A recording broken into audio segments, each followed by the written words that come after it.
स्वागत है आप सबको हमारे चैनल आध्यात्मिक रहस्य में। हमारे साथ इस रामायण की यात्रा में जुड़ने के लिए बहुत बहुत धन्यवाद। अगर आप पहली बार हमारे चैनल पे आए हो तो प्लीज चैनल को सब्सक्राइब जरूर करें। तो चलिए शुरू करते हैं। बालकांड 45वां सर्ग। देवताओं और दैत्यों द्वारा क्षीर समुद्र मंथन। भगवान रुद्र द्वारा हालाहल विष का पान। भगवान विष्णु के सहयोग से मंदराचल का पाताल से उद्धार और उसके द्वारा मंथन। धन्वंतरी, अप्सरा, वारुणी, उच्चैश्रवा, कौस्तुभ तथा अमृत की उत्पत्ति और देवासुर संग्राम में दैत्यों का संहार। विश्वामित्र जी की बातें सुनकर लक्ष्मण सहित श्री रामचंद्र जी को बड़ा विस्मय हुआ। वे मुनि से इस प्रकार बोले, ब्राह्मण, आपने गंगा जी के स्वर्ग से उतरने और समुद्र के भरने की ये बड़ी उत्तम और अत्यंत अद्भुत कथा सुनाई।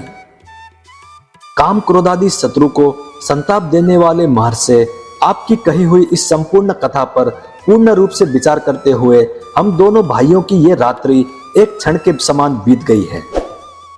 विश्वामित्र जी, लक्ष्मण के साथ इस शुभ कथा पर विचार करते हुए ही मेरी ये सारी रात बीती है। तत्पश्चात निर्मल प्रभात काल उपस्थित होने पर तपोधन विश्वामित्र जी जब नित्य क्रम से निर्वित हो चुके, तब शत्रुदमन श्री रामचंद्र जी ने उनके पास जाकर कहा, मुने, ये पूजनीय रात्रि चली गई। सुनने योग्य सर्वोत्तम कथा मैंने सुन ली। अब हम लोग सरिताओं में श्रेष्ठ पुण्य सलीला त्रिपथगामिनी नदी गंगा जी के उस पार चले। सदा पुण्य कर्म में तत्पर रहने वाले ऋषियों की यह नाव उपस्थित है। इस पर सुखद आसन बिछा है। आप परम पूज्य महर्षि को यहाँ उपस्थित जानकर ऋषियों की भेजी हुई यह नाव बड़ी तीव्र गति से यहाँ आई है। महात्मा रघुनंदन का यह वचन सुनकर विश्वामित्र जी ने पहले ऋषियों सहित श्री राम लक्ष्मण को पार कराया। तत्पश्चात स्वयं भी उत्तर तट पर पहुंचकर उन्होंने वहां रहने वाले ऋषियों का सत्कार किया। फिर सब लोग गंगा जी के किनारे ठहरकर विशाला नामक पुरी की शोभा देखने लगे। तदंतर श्री राम लक्ष्मण को साथ ले मुनिवर विश्वामित्र तुरंत उस दिव्य एवं रमणीय नगरी विशाला की ओर चल दिए, जो अपनी सुंदर शोभा से स्वर्ग के समान जान पड़ती थी। उस समय परम बुद्धिमान श्री राम ने हाथ जोड़कर उन उत्तम विशालापुरी के विषय में महामुनि विश्वामित्र से पूछा, महामुने, आपका कल्याण हो। मैं ये सुनना चाहता हूं कि विशाला में कौन सा राजवंश राज्य कर रहा है। इसके लिए मुझे बड़ी उत्कंठा है। श्री राम का यह वचन सुनकर मुनिश्रेष्ठ विश्वामित्र ने विशालापुरी के प्राचीन इतिहास का वर्णन आरंभ किया। रघुकुल नंदन श्री राम, मैंने इंद्र के मुख से विशालापुरी के वैभव का प्रतिपादन करने वाली जो कथा सुनी है उसे बता रहा हूं। सुनो। इस देश में जो वित्रांत घटित हुआ है उसे यथार्थ रूप से श्रवण करो। श्री राम, पहले सत्ययुग में दिति के पुत्र दैत्य बड़े बलवान थे और अदिति के परम धर्मात्मा पुत्र महाभाग देवता भी बड़े शक्तिशाली थे। पुरुष सिंह, उन महामना दैत्यों और देवताओं के मन में यह विचार हुआ कि हम कैसे अजर अमर और निरोग हों। इस प्रकार चिंतन करते हुए उन विचारशील देवताओं और दैत्यों की बुद्धि में यह बात आई कि हम लोग यदि क्षीर सागर का मंथन करें तो उसमें निश्चय ही अमृतमय रस प्राप्त कर लेंगे। समुद्र मंथन का निश्चय करके उन अमित तेजस्वी देवताओं और दैत्यों ने वासुकी नाग को रस्सी और मंदराचल को मथानी बनाकर क्षीर सागर को मथना आरंभ किया। तदंतर 1000 वर्ष बीतने पर रस्सी बने हुए सर्प के बहुसंख्यक मुख अत्यंत विष उगलते हुए वहां मंदराचल की शिलाओं को अपने दांतों से डसने लगे। अतः उस समय वहां अग्नि के समान दाहक हलाहल नामक महाभयंकर विष ऊपर को उठा। उसने देवता, असुर और मनुष्यों सहित संपूर्ण जगत को दग्ध करना आरंभ किया। ये देख देवता लोग शरणार्थी होकर सबका कल्याण करने वाले महान देवता पशुपति रुद्र की शरण में गए और त्राही त्राही की पुकार लगाकर उनकी स्तुति करने लगे। देवताओं के इस प्रकार पुकारने पर देव देवेश्वर भगवान शिव वहां प्रकट हुए। फिर वहीं शंख चक्रधारी भगवान श्री हरि भी उपस्थित हो गए। श्री हरि ने त्रिशूलधारी भगवान रुद्र से मुस्कुराकर कहा, सुरश्रेष्ठ, देवताओं के समुद्र मंथन करने पर जो वस्तु सबसे पहले प्राप्त हुई है वो आपका भाग है, क्योंकि आप सब देवताओं में अर्घगण्य हैं।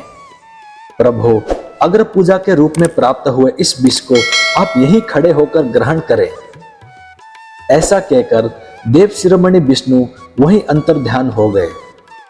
देवताओं का भय देखकर और भगवान विष्णु की पूर्वोक्त बात सुनकर देवेश्वर भगवान रुद्र ने उस घोर हलाहल विष को अमृत के समान मानकर अपने कंठ में धारण कर लिया तथा देवताओं को विदा करके वह अपने स्थान को चले गए।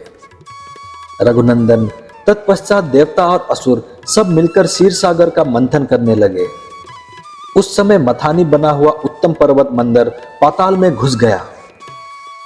तब देवता और गंधर्व भगवान मधुसूदन की स्तुति करने लगे। महाबाहो, आप ही संपूर्ण प्राणियों की गति हैं, विशेषतः देवताओं के अवलंबन तो आप ही हैं। आप हमारी रक्षा करें और इस पर्वत को उठाएं। यह सुनकर भगवान ऋषिकेश ने कश्यप का रूप धारण कर लिया और उस पर्वत को अपनी पीठ पर रखकर वे श्रीहरि वहीं समुद्र के भीतर सो गए। फिर विश्वात्मा पुरुषोत्तम भगवान केशव उस पर्वता शिखर को हाथ से पकड़कर देवताओं के बीच में खड़े हो स्वयं भी समुद्र का मंथन करने लगे। तदंतर 1000 वर्ष बीतने पर उस क्षीर सागर से एक आयुर्वेदमय धर्मात्मा पुरुष प्रकट हुए, जिनके एक हाथ में दंड और दूसरे में कमंडलू था। उनका नाम धन्वंतरी था। उनके प्राकट्य के बाद सागर से सुंदर कांति वाली बहुत सी अप्सराएं प्रकट हुईं। नरश्रेष्ठ, मंथन करने से ही जल में उसके रस से वे सुंदरी स्त्रियां उत्पन्न हुई थी, इसलिए अप्सरा कहलाई। काकुस्थ, उन सुंदर कांति वाली अप्सराओं की संख्या 60 करोड़ थी और जो उनकी परिचारिकाएं थी उनकी गणना नहीं की जा सकती। वे सब असंख्य थी। उन अप्सराओं को समस्त देवता और दानव कोई भी अपनी पत्नी रूप से ग्रहण न कर सके, इसलिए वो साधारणा मानी गई। रघुनंदन, तदंतर वरुण की कन्या वारुणी, जो सुरा की अभिमानिनी देवी थी, प्रकट हुई और अपने को स्वीकार करने वाले पुरुष की खोज करने लगी। वीर श्री राम, दैत्यों ने उस वरुण कन्या सुरा को नहीं ग्रहण किया, परंतु अदिति के पुत्रों ने इस अनिज्ञ सुंदरी को ग्रहण कर लिया। सुरा से रहित होने के कारण ही दैत्य असुर कहलाए और सुरा सेवन के कारण ही अदिति के पुत्रों की सुर संज्ञा हुई। वारुणी के ग्रहण करने से देवता लोग हर्ष से उत्फुल्ल एवं आनंदमग्न हो गए। नरश्रेष्ठ, तदंतर घोड़ों में उत्तम उच्चैव श्रवा मणिरत्न कौस्तुभ तथा परम उत्तम अमृत का प्राकट्य हुआ। श्री राम, उस अमृत के लिए देवताओं और असुरों के कुल का महान संहार हुआ। अदिति के पुत्र दिति के पुत्रों के साथ युद्ध करने लगे।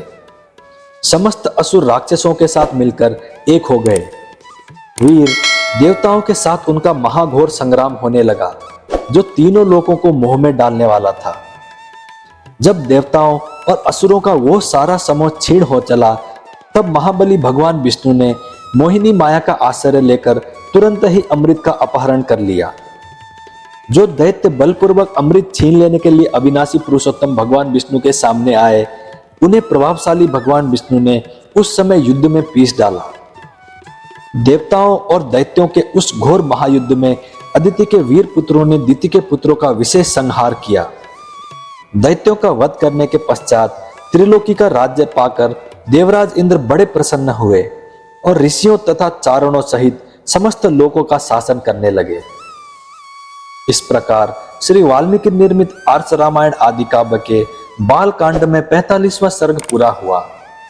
मैं उम्मीद करता हूं श्री राम जी आपकी सारी मनोकामनाएं पूरी करें। जय श्री राम, जय हनुमान। अब मिलते हैं अगली वीडियो में।